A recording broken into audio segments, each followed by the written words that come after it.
All right, so we're back. Not in session. No, what do we call it when the committee is Reconvene.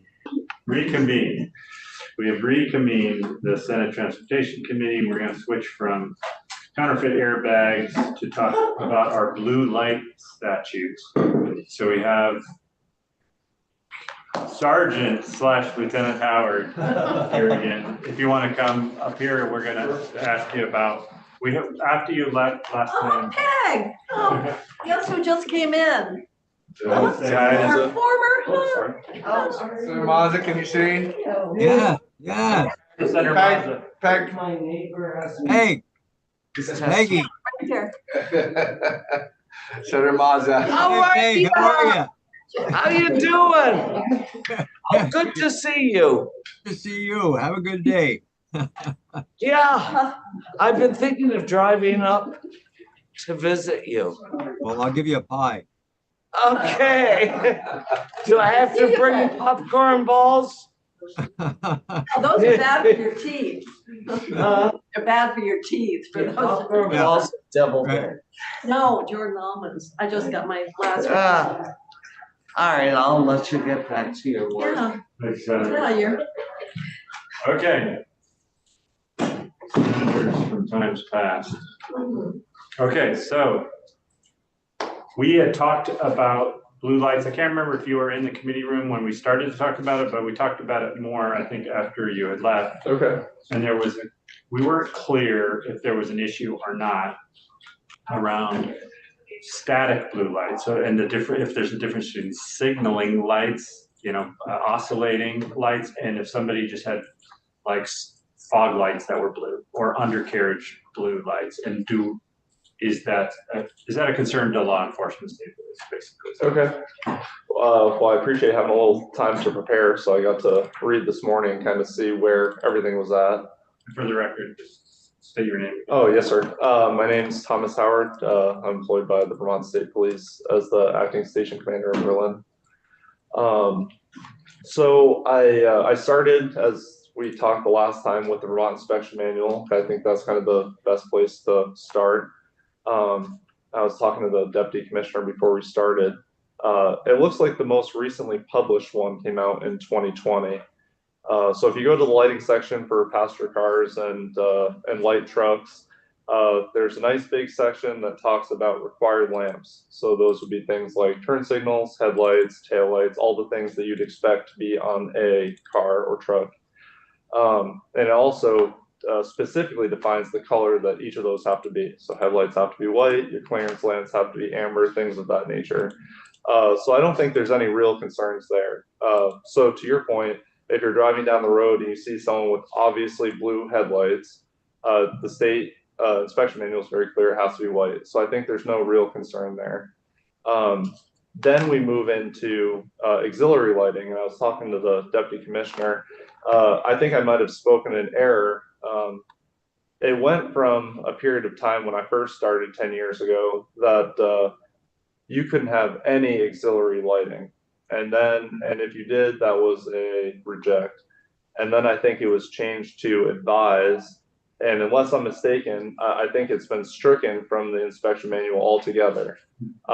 So concerns about colored lamps of any variety, whether it be fog lights, underglow lights, things of that nature, that's no longer addressed anywhere in the inspection manual, as far as I can tell. Interestingly, and I learned something myself this morning, they do specifically address like advertising lights. So with the introduction of like Lyft or Uber, it says you can't have a red or blue advertising light. So I don't know if you can change colors or something. In the inspection manual? Yeah, so that's right in the inspection manual. So I thought that was cool that was specifically addressed. And then it goes on to say that any vehicle displaying red or blue lights is required to have a permit. And so I'm gonna emphasize certain points. Doesn't say what the blue light, whether it's constant or oscillating. That Correct. blue light. But refers to it as a light or a lamp. And so I'm just gonna emphasis added so we can kind of go back to it. Okay. So then once I went through the inspection manual, I went to the state statutes that I think we're all here to talk about. So in 1252, it says that the commissioner shall issue permits for sirens and colored signal lamps. Emphasis added on signal lamps. And then I went on to 1251, which talks about a motor vehicle shall not operate on our highways with a siren or signal lamp colored other than amber unless a permit is obtained. So you can't use signal lamps or siren unless you have a permit. So I think that's pretty detailed. So then I just went on and Google, an open internet Google search of what's a signal lamp. And in my opinion, and this is just my own, is that a signal lamp means it's signaling, flashing, oscillating, whatever you want to say. But Calling attention. that's what I think, something other than just an illuminated lamp. Yes. And so I think it's really open to interpretation. You certainly could bring it to traffic court and get some sort of judicial opinion. And I didn't do any research to see if that exists. But I think it, just in this room, the sheriff, his interpretation was it's all encompassing, and I wasn't as sure. So I think to that end, that is the one area that could use some clarification. So two things that came to mind to me this morning while I was thinking about it would be one, in VSA 4 or the definition section, one could just define what is a signal lamp, and it includes any lamp, whether it's flashing or steady burning, and that kind of, I think, closes the loop there. Or in 1251, just explicitly state, a steady burning lamp or a flashing lamp, just something to better define what that means to all of us. So that's all that I had prepared, just kind of my own thoughts. Okay, and what are your thoughts?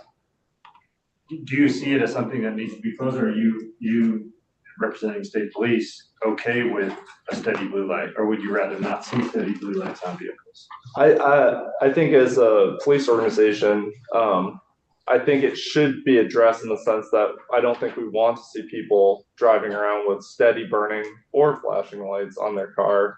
For all the points that you guys had raised last time, right? You see someone come up behind you, and now there's some confusion as to what, should I yield? Should I not? Is this law enforcement? Is it not? So I think that's something that is an area of concern to some extent. Okay.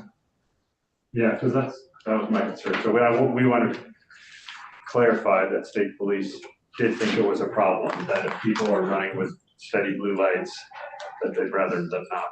I think as a state, anecdotally, the fact that the advertising lights were addressed in the inspection manual, I think speaks to, as a state, that's not something that we want to see, Right. Particularly forward facing, right? Or something that you see coming up behind you. I think, So, I think that you raise a really good point. Maybe not so much as oncoming, but if somebody gets behind you Correct. and your view is, obscured by just the way, because it's behind you, you're looking through mirrors and so, yeah, I think that could be a problem. If touch the blue light. Yeah, exactly. Senator Mazza, you're a veteran of blue light discussion. We did allow one blue light on the fire trucks, right? On the rear of the fire truck. Rear facing. Yes, yeah, I thought we allowed that one blue light because, Rear yeah, we have to be very careful how we allow. I thought we blue said light. it had to be stopped, but no, we said they can't turn it on and off based on whether they're stopped or Yeah, not. so we're very cautious about that. We want to make sure blue is for police, and because you can't inspect the car. They would catch that, wouldn't they, at inspection time? But not if it's a signal lamp. I mean, if it is a signal lamp, it's clear, but if it's not a signal lamp, then it seems like it's not clear, and you could get inspected with blue fog lights, for example, or blue undercarriage lights. I guess another question that comes to mind, and I could speak to it myself, would be the inspection process. If that light isn't illuminated during the inspection process, how would one tell them if it's not an inspection item? As an inspection mechanic, are you trying all the lights, or are you just checking the ones that are required? Right, checking that. So there is an issue about whether we want to address it then it's how it's best addressed it through the inspection process, or we just give law enforcement the opportunity, not the opportunity, but change the law so that it's illegal. So then if you saw somebody with blue fog lights, you could pull them over, give them a ticket. Yes, sir. Or just, educate them. That- Yeah, or just, Yes, sir. exactly. But, because right now you could say, hey, you have these blue lights, but they say, yeah, but they're not signaling, so they're okay. I think the real question becomes, what does signaling mean? And I'm just offering my own opinion, but I think it's kind of open to interpretation. And I think that's, for me, something that's very well defined, makes it easier for all of us. It's like, hey, this is exactly what the intent was. Yeah, I think that's a good point. Does our council have any other comments? You were here the other day when we talked about this, so maybe you already said, but. Yeah, I don't have much to add to the conversation. I think it would be a question as to whether or not you change statute, whether you change statute and direct that rule be changed, the timing for that, and then I would need the appropriate language that I could work with. Right. But you agree that there's this loophole or unclarity about whether a lamp is, what it means to be a signal lamp. When we gave the commissioner this ability to issue these permits, it's not clear whether that would include a steady blue fog light, for example. So when you have a term that's in statute and it's not defined, there are like tools of statutory interpretation that you would use to look for. And if this was litigated, these are the sorts of things that people would be pointing to. Like I Googled it and I tried to find like what the ordinary English dictionary definition of signal lamp is. But to the extent that there is confusion or disagreement, that's yielding ambiguity, and the best way to try and eliminate that ambiguity would be to define the term. And then I think you just need to figure out what your definition for signal lamp should be, such that it is just covering what you want it to cover. And like, is it underbody lighting? Is it steady fog lights? Is it anything that's oscillating? Is it, sort of and I can't Sure. make those decisions. You have no opinion. No opinion whatsoever. And does the deputy commissioner of DMV, Mike Smith, have any comment on this at this time? I'm not in the intersection inspection, so. So could you restate what the inspection, in other words, what precipitated this? Is a constant blue light undercarriage? Or just fog, I saw fog lights. Fog light, that have the same intensity as like a blue light that we approved for the fire truck. Correct. And our inspection manual now doesn't, you would have to have a permit for that. If it's a signal lamp, If it's a signal it's lamp. a blue or red signal lamp. So, Illuminating blue. It's just blue and it's just steady, is that a signal lamp? And then there, that, if it's a But- signal lamp, then you need a permit, and the DMV commissioner issues those. permits. right.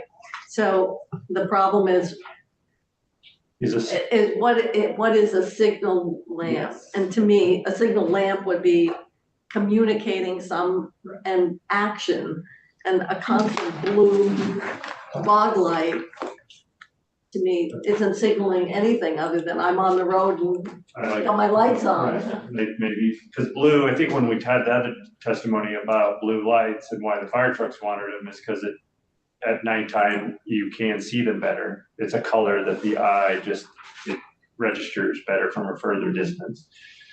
So maybe some people feel like it's a safety issue to put them on their car or something like that. Yeah, those like undercarriage lights. They're advertising these things on like Facebook a lot to pimp your ride. And it's, I apologize if pimp is not an acceptable word. No, it is. I use it all the time.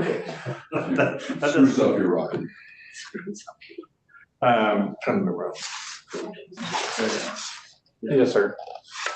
well, I guess we would have some more committee discussion about it if we wanted to address Oh it. my gosh, look at that. Community bill or not.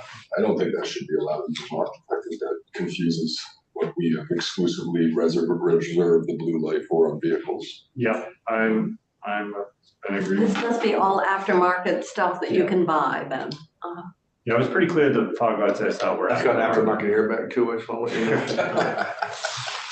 Okay. Great, thank you.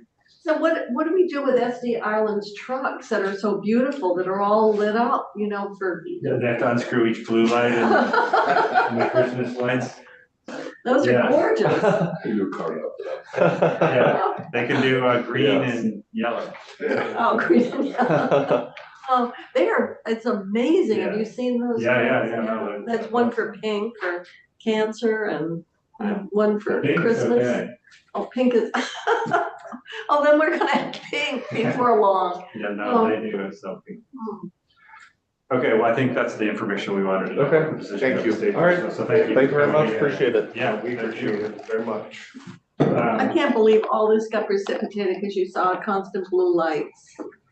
Well, that was part of it. Oh, I think also it just came up next. He's next. I just find the intensity of some of these lights are just. I think my biggest concern is that right there. That really kind of threw it, but again, what the lieutenant had said about coming up from behind and thinking some, you know, again, somebody thinking that just nefarious reasons coming up from, maybe even not nefarious reasons, but having somebody thinking that they need to pull over because there's a blue light behind them. Yeah, and the blue lights I saw they were very blue. They were police blue, I'd call it. Yes, so there should I be. sense this is a growing market too. I see a lot of these ads come up on my feeds where they're trying to promote these things and they run on batteries. So you just slap them in the undercarriage and they'll run until the battery goes out. So they're easy to install. So Yeah, and you can, like, these ones were right on the grill of the car, so it's even more front facing than those, I thought. So does the committee feel like we should ask council to have some language that would clarify what the law is around, that you would need a permit from the commissioner for a blue light or lamp, regardless of whether it's signaling? So if we do that, then we would fail the car for Well, inspection. that's a separate question. I think there's a two-part question. Well, right now, what would fail? There's things that are illegal that don't trip and. I know that, yeah, we've been dealing with that, but Like people that have St. Bernard's in the tinted window. right. I think that's kind of like fireworks. I think you're not supposed to have them, but it's not illegal to sell them. It's just illegal to use them. Sort of like tinted windows. We're gonna hear about No, I thought there were certain things at inspection that were not safe, that did, that would, permit a car from being, inspected. it. Yeah, if you had a blue signal lamp and you didn't have a permit, That would disqualify you. Yeah. But you can have a constant blue lamp and it won't. Unless we define, it depends on maybe the person at the inspection station would have to decide whether it's signaling or not. And I think that I keep wanting to say lieutenant, but you're sergeant. The sergeant said, does he promote you? he's an acting lieutenant, and for some reason I want to give him the promotion. Well, you should, Yeah. just call him lieutenant. and Okay. Put you out of Lieutenant Howard. agony. So now you made me lose my train of thought. About just that it's unclear is the question, and do we want to define it? And this is the point I wanted to make, is the inspector turning on all the lights? Because if you do aftermarket fog lights or aftermarket undercarriage lights, that's a separate switch. So I'm assuming they turn on the headlights, they honk the horn, because that's required. They're not required to turn on every switch and then go out and see if any of them are blue signal lamps, right? I'm not familiar enough with the inspection. Yeah, well, we could talk to Captain Davidson when he comes. Yeah, I just, sorry, I didn't. So I think there's one question, do we want to clarify that it's illegal? And then if we've decided that it is illegal, do we want to make it a pass-fail at the inspection? But if we say signal lamp means X and these are constant, it doesn't mean that then they aren't inspectable because they, Right. True. by definition, we said that they don't meet They don't have a permit. the permit. Good point. Yes, we would be doing both, yeah. Good point. Senator should. You said inspection a few times, and I'm not against clarifying that, but to me, it's also important to make it not allowed to have these on. You want Yeah. just, because this sends a signal that the police are on site, and if people are concerned with something, I don't want blue lights on vehicles, giving the wrong impression that the public response, safety responders are there.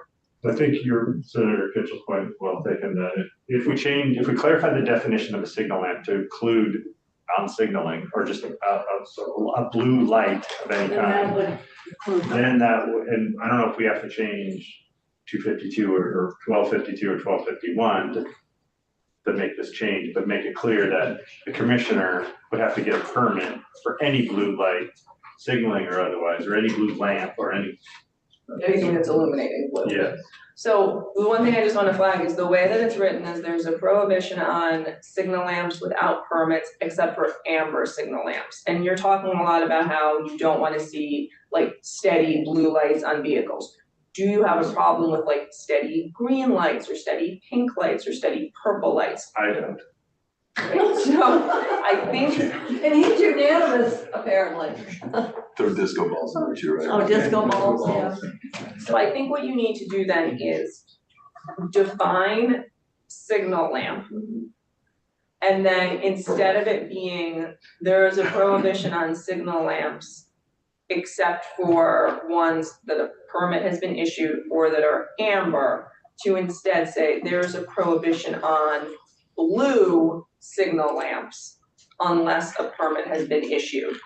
And then I think you have to answer the next question, which is, are you then opening the door, and I would say yes, to allowing the like oscillating signal lamps on anything provided that it's not red or blue, and then you're getting back to the discussion that the agency came in with last session about putting green oscillating lights on clouds. So do you want to prohibit any blue light and any oscillating light of any color except amber?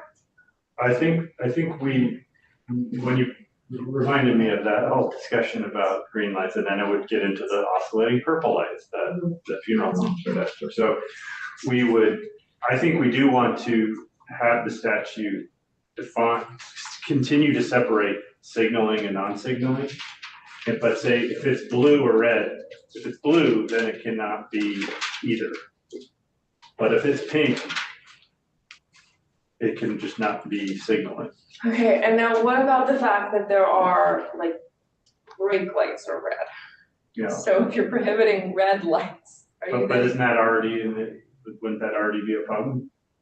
Or because they're red, But I because think it's it's amber is the current? I think it's because there are red lights on vehicles, right? Okay, I think because signal lamp has been interpreted to be like the oscillating Mhm. combination, I am in conjunction with the siren on top of the vehicle. Mhm. It has not been interpreted to capture like a steady red light that's signaling that you're braking. So I think if you're talking about, is it a light that's signaling something, a brake light is, it's signaling that you're braking. So I think you need to define signal lamp in such a way that it would not. But why wouldn't that be covered under the current? Because I think the way that signal lamps, the undefined signal lamps, that's then sort of been left open for an ambiguity interpretation, has been interpreted to not cover things like brake lights. But if you're saying a signal lamp is a lamp that signals something, why isn't it including brake No, lights? that's not what we'd say. We'd just say we could continue to define, we could say it's oscillating except for brake lights, something like that. But then say, in addition to that signal lamp and the permit that the commissioner could give, there's just a blanket prohibition on blue lights except for law enforcement and the one light on a fire truck. Okay, so I think that's what I'm getting. And we can come back and talk about it. Like blue lights. This is a morning of tautologies. For It's, totalities? no, tautologies. If then, Oh, if yes. this, then this. We're kind Yeah. of, if this, Good. then this, then whatever. Right, we're very Throw in logical. some Jainism to clarify all this, so, something that was I from would the say a brake 1800s. light is signaling, because it's signaling you're putting on your brakes. Just like, your blinkers are indicating you're turning. I mean, it's required, so it just seems like Right we now, have signaling that it's just part of safe operation of the car, and then we've got signal lights that go with emergency vehicles or law enforcement, and it seems like we're kind of conflating the two. So what if you say, blue lights prohibited except for law enforcement and permitted, no oscillating lights except for permitted for emergency services. Amber or permitted, right? Because you're allowed amber. And then an exception to say that anyone continuing can have the amber oscillating light, but no other oscillating lights are allowed unless a permit is issued, and the only permits that are available are the ones that are for emergency services vehicles, and that's the red ones. I think that's. Does that work? And That's what the I only thought. other thing is Senator Chittenden's picture of this blue car, with this blue light. And I can see where that could be a problem as I well. don't know, it's Google, not mine. $15.49. That's pretty cheap, isn't it? Underbody neon atmosphere They undercarbon. look good on the Model T, I think. But so, if you're only prohibiting blue lights and oscillating lights, provided that that undercarriage lighting is not oscillating, it can be any color other than blue. That's what I'm thinking we're asking you to draft. And then SD Ireland would be fine, provided that they don't put blue lights on any of their mixing trucks. Right. I mean, they won't, when they get their truck inspected, they probably won't have the Christmas lights on it, and I'm assuming, as Lieutenant Howard said, that they could do education. If they were to pull over a cement truck that had some blue Christmas lights, they could just say, beautiful lights, but just so you know, technically it's next Christmas, unscrew this.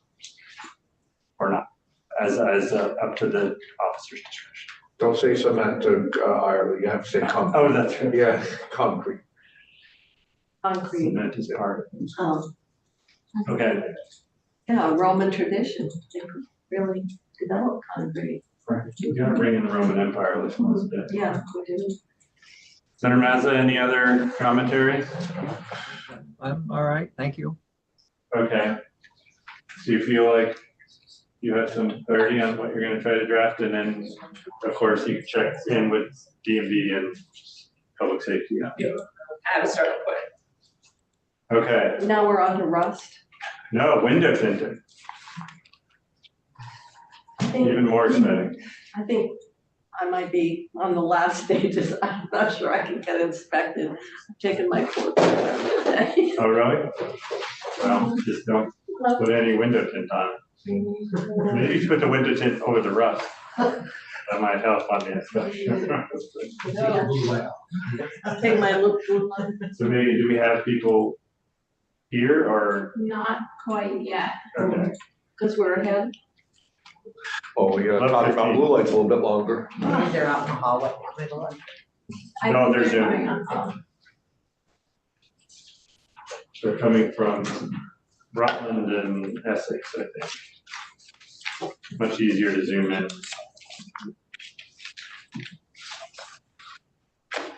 I'm actually looking at buying a car, and there's a Camry that I was looking at, it's got really dark tinted windows, but all factory installed. You can barely see through this. This is Goss Dodge, and I might actually buy it. Maybe the way the light's hitting it though. It seems to be 2022. I drove it this weekend. You're driving a new car My daughter's getting her driver's license next week, so. and you're buying her a new car? She's gonna get my old car, and this might be my sporty new Toyota Camry Yes, with a really dark. Just windows. to get to work at the store. That's right, and she works at Center Mazda store. Oh, Mazda's paying her enough. As soon as she gets her license, she wants more shifts if you'll give them to her. Yep, going to talk to her. Nice young lady. One of them. Takes after her mother, must be. Talk to her mother, that's what I keep saying, yeah. My point is, I was surprised at how dark this is. Yeah, It seems a lot more than 30%. that's interesting, yeah. I can confirm, and I will, that it was not aftermarket installed. what year is That'd it? be- 2022. Yeah, maybe you ought to bring it to the committee, let's take a look at it, I don't know how to say in the matter. Okay, so, So, by the lieutenant wants to take a look at it. Okay. So, so we have a witness on this issue about window tinting. Mr. Reynolds from Tin My Red, are you in Rutland? Mr. Reynolds, or Essex? No, I'm in Essex. Okay, so this is the Senate Transportation Committee. We have senators from Grand Isle, from Chittenden, from Caledonia, Essex, Washington. And we were discussing the laws around window tinting, and at one point it's not allowed, but it's still allowed to pass inspection. Sure. It used to not pass inspection, so that's the general discussion that the committee's having. We've talked to law enforcement and the state folks about it, but we hadn't heard anybody from people that had actually installed it. And so we wanted to give you a chance to tell us about the business and what's going on out there in the world. Yeah, I got a lot of information. Okay, so I'll just state your name for the record and let us know, Yep. what Well, thank you for inviting me to this meeting. My name is Philip Reynolds. I own Tint My Ride. It's a shop in Essex. I'd like to give you some background on the business. I've been tinting windows for over 35 years. We tint about 50 cars per week. Estimated a little over 40,000 windows tinted in this area. In the 80s, we were only tinting muscle cars, Mustangs, Camaros, mainly sports cars. In the 90s, it was Hondas were really popular. And in the 2000s, Subaru became the most popular vehicle that we were tinting. Now it's everything. It's trucks, cars, boats, buildings. I'd like to share with you the benefits of window tinting. You may not be aware of. I know that window tinting carries a stigma, like customers must be doing something shady, right? But there are some great benefits of having window tint. It blocks 99% UV to help prevent skin cancer. There's studies shown that truck drivers were prone to skin cancer because they spent many hours driving on the left side of their body, always exposing to the sun. Another benefit, with the recent increase in crime in downtown Burlington, customers are looking to have privacy glass so people can't see in their vehicle, see what they have inside. And if the thief breaks the window, then they realize it's been tinted. It's much harder to get in, so it slows them down. We even tint many schools with security film to protect the students and teachers. Even yesterday, we were tinting a police officer's personal truck, and he said he was getting window tint because he had thousands of dollars worth of items in the back of the truck. Again, another benefit, it keeps the vehicle cooler. Many families come in and get their vans, SUVs tinted. It keeps their pets and kids cooler in the summer. We have a new ceramic film that blocks a lot of the heat. By blocking a significant portion of the sun's rays, tinted windows reduces the need for air conditioners, especially in hot climates, and great for obviously electric vehicles. In turn, lessen the vehicle's fuel consumption, minimizing the carbon footprint and conserving energy resources.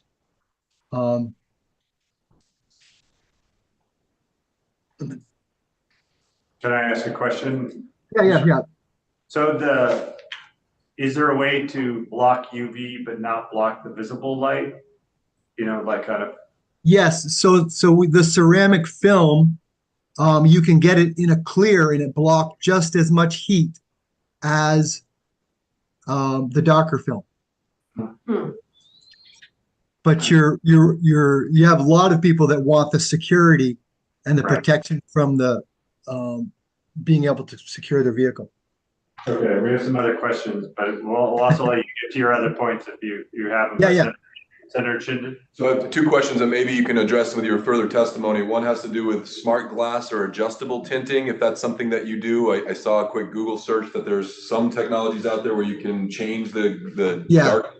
It will probably never happen. It's an expensive thing, and they've been talking about that for 20 years.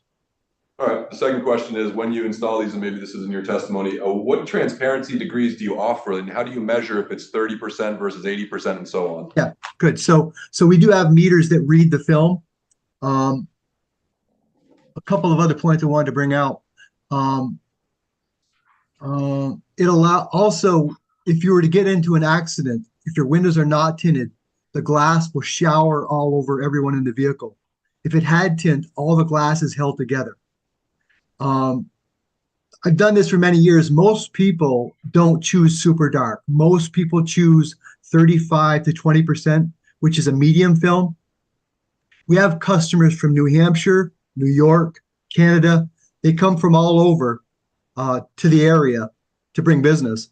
And being close to the college, we have students from all over the country, many different states, wanting their vehicle tinted. I always recommend the lighter films, and most people use, for the most part, people use good judgment when getting it done. We do warn them about the law, and we have waivers that they have to sign before they can book the appointment. I think a handful of states have laws against film, but because of the benefits, I think there's only a few that have that law. Also, I think Vermonters an added frustration when they move to the area. If they're from out of state, they have to consider like stripping their whole car off with film to get it registered or inspected. So that's another thing that I hear. They're confused. Sorry to interrupt, but Yeah. do you have customers that ever come in and ask you to take it off? Oh yeah, So you do that as well? yeah. We have the service when the customers, because when customers are moving in from out of state, they're worried about the laws. They're worried about being, they're moving to a new state. They don't know the laws, so they're nervous. So they want to make sure everything's complied, and so we remove the film for them, and then just discuss with them the laws and what we see. I think because of I think a lot is from our customers are confused too about the law in Vermont. They don't know if the law is enforced because of police officer safety. I've never heard of a police officer getting shot with window film. Or they also think, are they worried about maybe if somebody gets in an accident because the windows are too dark? But we've never really heard of anybody getting in an accident because they had window tint. Also, too, I encourage, like, if I was a police officer, I wouldn't want to approach a vehicle with dark tint. So I would always encourage, I would always ask the person to roll their window down. Just maybe that should be a part of the policy before you go to approach a vehicle, make sure all the windows down. Just like when you go to the border, they ask you to roll all the windows down so you can see inside. And that eliminates the problem with what percentage of tint you have. Just roll them down, out of courtesy, Okay. Senator Mazza has a question. Is the visibility different looking in and looking out? Can you see out better than you can look in, or is it darker? Yes, Oh. the ceramic film, it's easier to look out from the inside out than it is in. Okay, so it's darker. You can't see as well looking in, but you can see better looking out. Yeah, it's kind of got like it has like a yellowish tint to it from the inside. So it brightens it up from the inside. So it blocks against glare, stuff like that. That allowed on windshields, the whole windshield too, or just side windows? We do full windshield, everything. Oh, Because Mr. Reynolds. Go ahead. Senator Eagles. like I said, you can get clear film on the full windshield, and that block 99% UV protection. So, Mr. Reynolds, we brought you in as an expert and appreciate your testimony because, we just really wanted to know, in your opinion, what is a safe level of tint? Because I think that what's gotten our attention a little bit is of a lot of the concerns that you raised, law enforcement, One of the concerns also was making eye contact with somebody at a crosswalk or a bicyclist or whatever, because you want to have that interaction. I see you, you see me, same thing. What is, in your opinion, what is the safe level of tint that's going to allow of all of that? So 35% is what I know that most states allow 35%, because that's like a medium film, like that's what you'd see like on an SUV from the factory is what you'd see on the back windows. So that's what I try to encourage, the 35%. The tint But that the tint that comes from the factory on the front windows, what is that? What percentage is that we see for the most part? It's almost clear. It's like a 70 or an 80%. It's almost clear. Most customers don't even know they have a percentage of tint on their front windows because it's so clear. But we have that meter that reads the percentage. And so when we can recommend.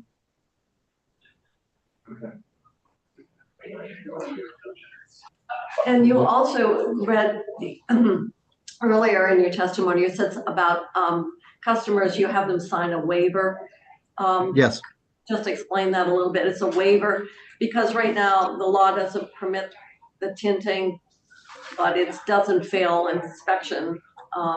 Yeah. So the waiver is around the that you've informed them in terms of what the law is versus their decision to do that.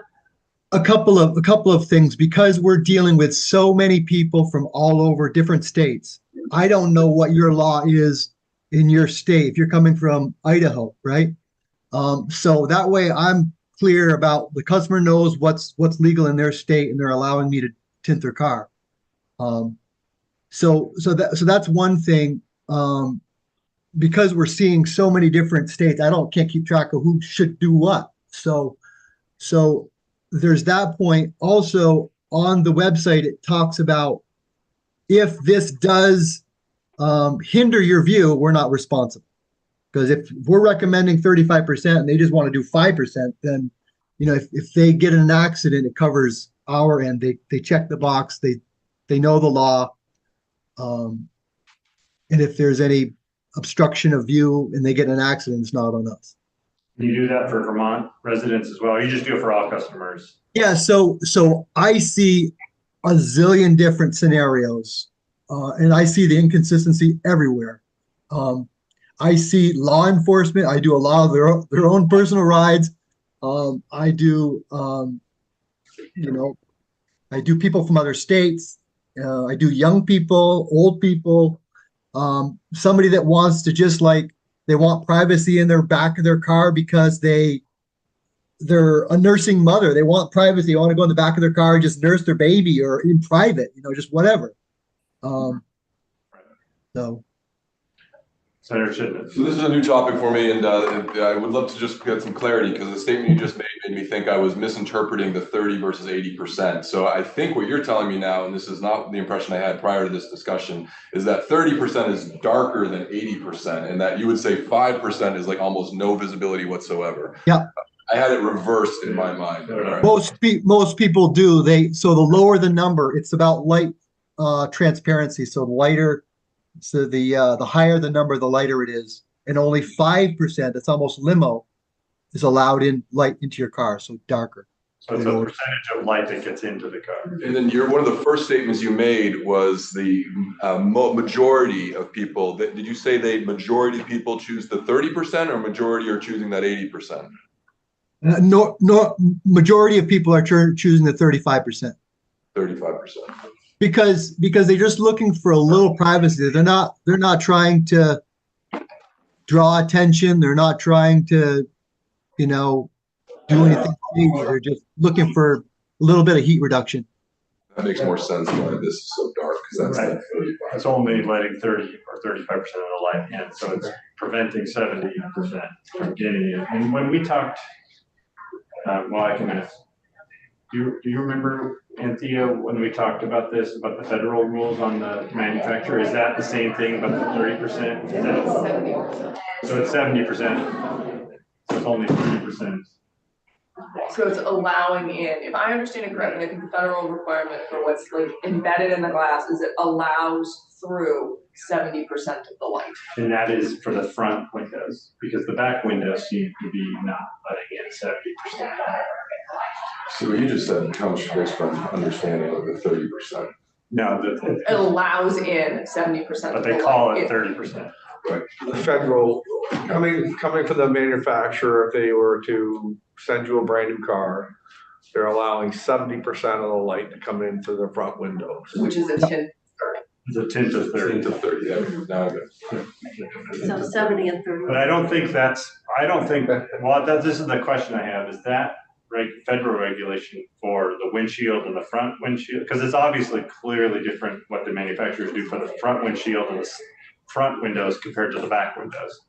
Because like the car I have, the back windows, I would say are probably, 20 or something, because there's very little light gets into the back windows, or at least. Well, it's about light distribution. So sometimes people have a sunroof, or sometimes people's interior color of their vehicle is lighter. So it gives the illusion that the tint on the vehicle is lighter, but it's really not. If we put a meter on, then we tell them, if you got black interior, that 35 looks like a 20. If you've got light interior, that 35 looks like a, it's about. Right, okay. If I may. Yeah. This car that I might actually buy, they have the same darkness on both the passenger and the rear. Yep. Looks like it's factory. Yeah, that's really popular. Most customers come in and they want to match the back factory, because they think it looks a little more uniform when the same shade is all the way along the side. Okay. All right, any other questions for Mr. Reynolds or the business side of window tinting? One question. Yes. The vehicles, Mr. Reynolds, that come from the factory, the front windshields, are they the same tint as the front side glass? Or they even have less tint in the windshields versus No, the side glass?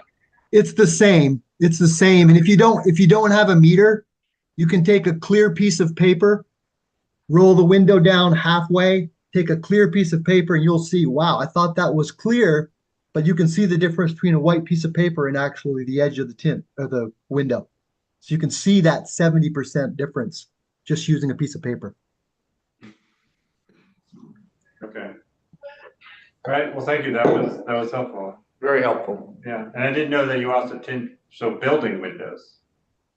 That has become a lot more popular, especially like I said, in schools, because of the security. We have bomb protective film that's like 200 pounds per square inch of security for buildings, commercial buildings, and government buildings, that kind of stuff.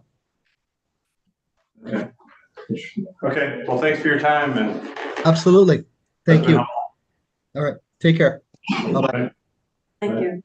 And Megan, did we ever hear from Demetrius? Okay.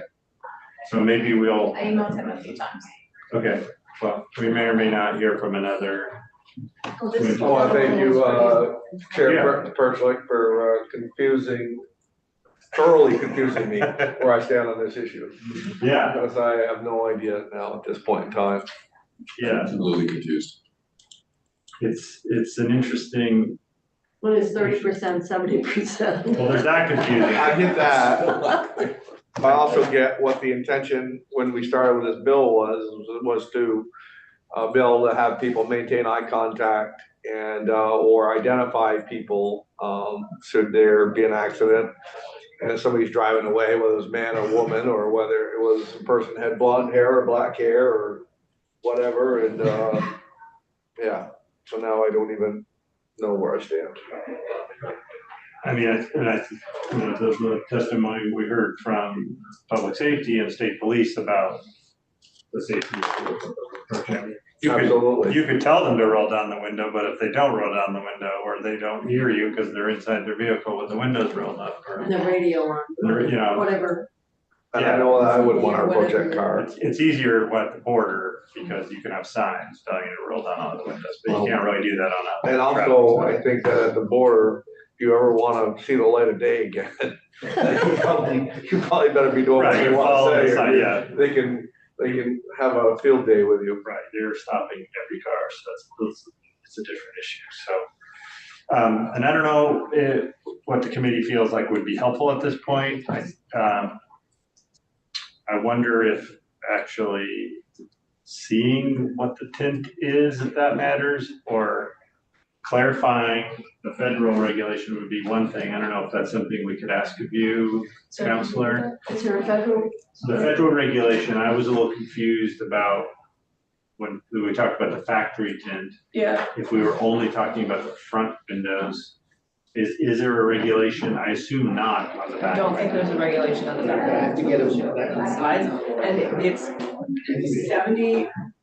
I'm gonna mess this up unless a 70% luminous transmittance requirement for glazing installed in areas requisite for driving visibility. So 30% tint. It's allowing a 30% tint, and you need to be able to let 70% through. So maybe it's confusing when you are talking about the federal requirement saying this is what we're allowing through, and then people who are in the business of aftermarket tinting saying this is what we're putting on. And that's where you get it. And maybe you just need to do the math in your head with 100%.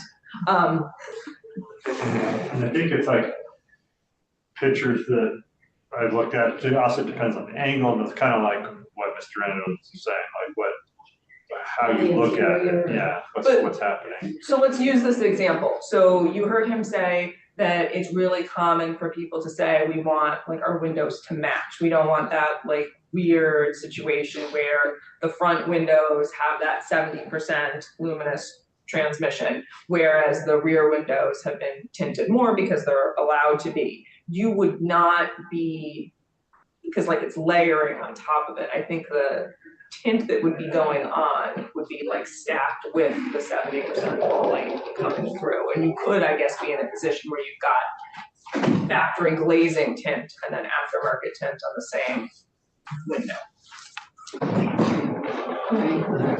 Because there's things you can see on the internet where they try to show you kind of like this kind of thing, where they show you the percentages changing between where it's He said clear. some do 5. Some do 5, which is like a limousine, like you cannot ever see. You could go up to the window and you can't see it. So that would be saying only 5% of the Only light can 5%. come through. Yeah. It's blocking out 95%. The factory standard, the maximum for the national standards is the 30%. It seems like 35 is common, so I wonder if it's 35 or 30. I'm gonna stick with looking at the CFR, which is talking about a 70% luminous transmittance requirement. You might wanna hear from the car manufacturers. Like the Alliance might be able to tell you, like, this is standard what goes on Right. rear windows, this is the normal that we're doing on windshields. We think what the federal requirement is makes a lot of sense. This is like a safe But they don't, visibility piece. I mean, the dealers, since we have a representative of the dealers here, they probably don't pay attention to what it is, because they're assuming the manufacturers are meeting the federal. When they get a car off the truck, they don't take a little measurement, make sure that they're following federal regs, right? So they may or they may not know, but maybe the manufacturer, that's what you're saying. But the dealers, which I think was kind of your testimony, as long as we're not requiring them to do anything, they're fine. Matt Cotto for Vermont Auto Dealers, as long as we don't have a Vermont version of what manufacturers are allowed to sell in Vermont. As long as we're following the national standard for new cars with tint. So And for me, what's good for the goose is good for the gander. So if we're gonna do any restriction, I would like to align the restriction with the federal code for the darkness, the transparency. And I know it can be a problem measuring it, but that 5%, I'm okay with banning that or aligning with the federal code. If the manufacturers can't sell at 5% darkness, then I don't think it should pass inspection if it's that dark on the driver's side. in front of So I'd be okay with that, but I definitely support not having a Vermont standard for tinting. So the language that you had me work on last week talked about how like you could have aftermarket tint up to what was allowed on federal regulations. Which we think is 30% or 35%. 70% transmission. So it's 30%. I think it's 30% tint. Okay, okay. And then it would be changing our inspection requirements to move it from just advisory to fail. Yeah, that's what we had. Correct, and then we would have to figure out the impact on the tool. Today I actually learned, Wanda Manoli, Commissioner for the record, that there is a device that they use to measure. So I think that's really important. I'll explore that, when I get back, just, what's the, I don't know if this is a $20 tool or if it's a $10,000 tool. No, I was told. Maybe you know, but. Yeah, you can buy them on Amazon for like $90. Okay. And it just said you roll the window down a little bit, you set it on the window and it shoots a light, little battery, it tells you how much light got through. Right. And the other thing to the committee, I know, just as we finalize the bill and you're looking at the inspection manual, think about implementation. I brought this up before, we're January to December, it's going to take time to change, to educate, to do outreach. If, the language does go in and you successfully pass it. Right, if we are in agreement that we want to do it, that's one thing, and then setting the level, and then we can figure out the timing and things like that. Are you representing the manufacturer still? Justin Johnson, I represent GM, yeah. I think just GM. Just GM, yeah. I think, we already meet the national standard for factory tint. I think we'd be totally fine with that. It's lighter, and all the windows are tinted to an extent, but much lighter on the front than on the back, say on most new cars these days. Right. And I don't think, but in terms of requiring it as part of inspection, we have no problem with that. We already do it. But we would not want to see a Vermont only standard, because then we'd have a situation where vehicles would have to be built specifically for Vermont. That would be a huge problem. Unlikely to happen. Unlikely. We are special, but not that. Commissioner. Thank you. So, in looking at the language, and I apologize for it, but it came up. So we are looking at measuring and looking at, or you're considering, directing us to modify the inspection manual for aftermarket tinting. Yes. And so we'll have to, I'm processing that right now on just how we define that for inspection stations. Well, I guess we'd probably just, instead of saying it's aftermarket, we would just say you can't have over a 30% tint. Well, but then if the federal requirements change, so let's Right, we say could just that reference the federal. they decide that there's gonna be a transmission allowance of 60% because of skin cancer and the fact that you can actually see through windows even if they're a little bit darker. The way that the language and statute is defined, which is why under your current inspection manual, I don't think you have it as an advisory for anything that's embedded in the class, it's because it's just said as something that's adhered to the window. Right. So I think you're gonna be looking at how is this window made to be darker? Is it something that the manufacturer put into the glass that could not be removed? Or is it something that has been stuck on and could be removed? I mean, it talks about aftermarket in the inspection manual. No, I use that because it's really that's what it is. And I think your testimony, he said. I'm not sure what it is. That that they purchase it after, I call it aftermarket. Senator Mazza has a question. I think you're also going to see a rise in the cost of inspections. The stations will pass it on because any added involvement, you're going to see some increase, I suspect, for inspections. That's just a thought. Right, they'd have to buy the tool, or the state would have to buy this tool for it. And then I can hear it now. Well, the state made me do this, so I got to charge more. So I think you're going to see some, whether it's $5 or $10, I don't know. Just some thought. Yeah, that's a good point. Yes, Councilor. Okay, so in your statute, 23 VSA section 1125, it says, except as otherwise provided in this section, a person shall not operate a motor vehicle on which material or items have been painted or adhered on or over or hung in back of any transparent part of a motor vehicle windshield, vent windows, side windows, etc. So it's linking it to the means of how it has been done. That's also why you wouldn't be able to have, I don't think people are really getting pulled over for it, but the fuzzy dice, because that's like blocking a clear part that's hung. I thought we got rid of fuzzy dice. Well, it goes to the whole, It's not a safety inspection this is, fail. yeah, it's not a safe inspection then. Or the high school diploma tassel or whatever, or air conditioner, air fresheners. But technically, you're not supposed to have anything hanging because that would be considered blocking your view. So it talks about the prohibition of this section on hanging items shall apply only when a hanging item materially obstructs the driver's view. I think you could argue that the fuzzy dice did not materially obstruct. I think there was a court case on that. Okay, so does the committee have any thoughts on how you want to proceed?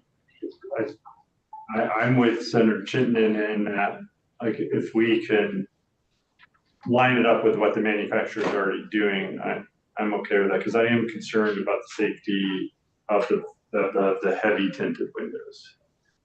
As far as being, even though I guess I'd have to really see it to believe it, that you can see out better than you can see in, but I guess the way you glaze it, that I guess you could do that. So we have 2 points, one of which is, does it, if we set that standard, then it would fail inspection, which it doesn't now. You would need to say that it is. It used to, but not now. And second of all, law enforcement and exactly how they would be able to measure. They would have, yeah, does that mean law enforcement also has to carry a? All right, so those would seem to be the 2 issues, one of which is what the point of inspection and pass fail. Then the other is, I think we had the testimony, they are carrying around the meter to. Right. And but maybe they could say like, well, it was inspected, because right now they have this, as we heard from testimony, they said, oh, I just passed inspection yesterday and now you want to give me a ticket for it. So then if it was all aligned, then if they got the inspected, the officer would Then know that de facto know that it complied with the law. And as I have it drafted, I have it specifically saying that the periodic inspection manual needs to be updated to reflect the change in the tint law. On the one hand, you are then saying like, this is gonna be a fail criteria. It's a safety issue to have overly tinted windows. But you're also, and I don't want this to get lost, you are allowing tinting that you are not currently allowed. So currently, if you had a window that was completely clear, for some reason, someone bought a car that didn't have any factory tint in the windows whatsoever, and they wanted to bring it up to that 70% transmission, they couldn't under Vermont's law unless they then argued about it doesn't materially obstruct the view, but it would be falling under the prohibition of something that is adhered to it. You're now saying that that level of tint would be allowed because the federal regulations allows. It shouldn't only be allowable for those that buy new cars. Really? And what are we gonna do about what we, Which is on that point, I don't know if I agree that it should just be for new cars, because I gotta say, when I do road trips, I would like to be able to tint my glass on one car that I purchased, so to be able to go up. Well, that's what I'm saying, so like if we allow manufacturers to tint it 30%, why wouldn't we allow somebody with a used car to tint it 30%? That's would be the unfair, is like, you could get 30%, but you have to be able to afford a new car in order and with the fact. But I thought that's what we were trying to do was. Yeah, that's and what what are we gonna do with all these cars that have these tinted windows? That are, I mean, what are we gonna do? those standards. It's the St. Bernards, really. Well, I suppose you could grandfather those that. I think had we the gotta come up with, application prior to the effective we gotta date come of up with something How would you to do prove that. it? Would someone need to go to the inspection station and show? a bill of sale. I mean, an invoice. Is this a major problem, or are we trying to correct something that's really a big problem, or should we just forget it? I think we created a big problem, Senator. We have a bill. We have a bill and then I've been approached with some people it's a big problem to them. I don't know how much of a big problem it is. We heard testimony from law enforcement that they see it as a safety issue. So we wanted to be responsible to that, to at least check out, like, is it easy to do? We don't. I wouldn't rush into it. What's that? You wouldn't trust Russ? He wouldn't rush into it. They got him too. It sounded like I don't trust Russ.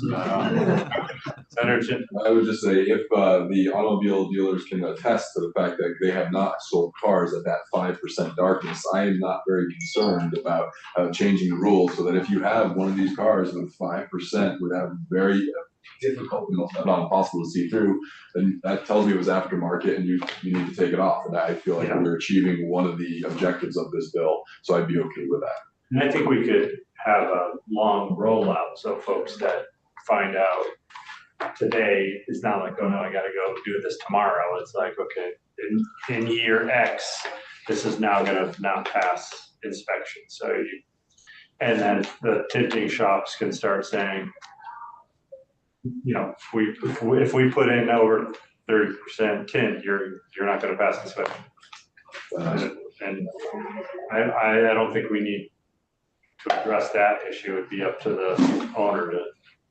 That visual you showed has really clarified this to me, and I just don't think we should have cars with driver's side windows at that 5% darkness. Yeah. Seems like that's what we're talking about. Yeah. 5% lightness, whatever you want to call it. Okay. 5% lightness. Okay.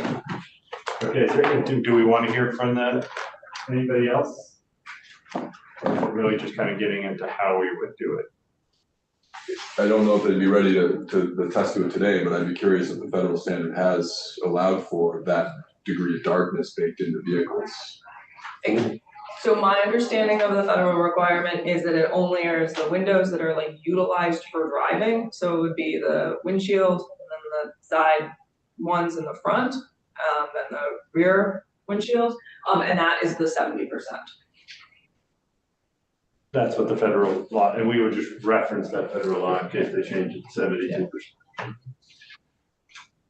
Okay. I think Anthony and I maybe will figure out kind of how we would want to word this and talk to DMV about it as well. And then we'll hear from Captain Davidson about any concerns that you might have. Okay. I support putting something in the DMV bill and let the House continue on it afterwards and go from there.